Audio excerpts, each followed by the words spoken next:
Nagsinungaling nga itong si Ayla at nasabi niya na sinabi sa kanya ni Samson noon na mahal siya nito. Pero ang sinabi ni Samson noon ay tinuturing niya lang na isang mahalagang tao itong si Ayla.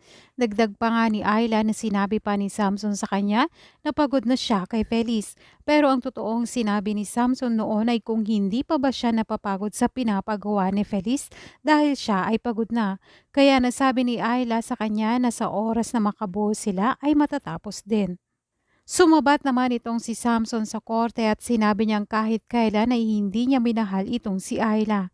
Pagtatanong pa nga ni Ayla sa kanya na bakit siya laging pumupunta sa bahay at kung ayaw siyang makita o hindi siya mahal ay bakit siya pumupunta.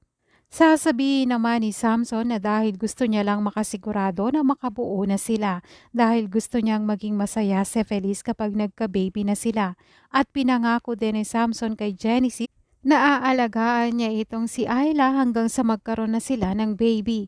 Si Genesis nga ang magsasabi ng totoo at ipagtatanggol niya itong si Samson dahil siya naman talaga ang nakakaalam ng totoo na kung may relasyon ba itong kanyang ate o itong si Samson.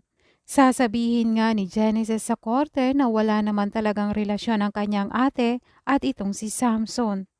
Sasabihin pa nga ni Genesis na siya mismo ang nakikiusap kay Samson na pumunta doon sa kanila para makita at malagaan itong kanyang ate.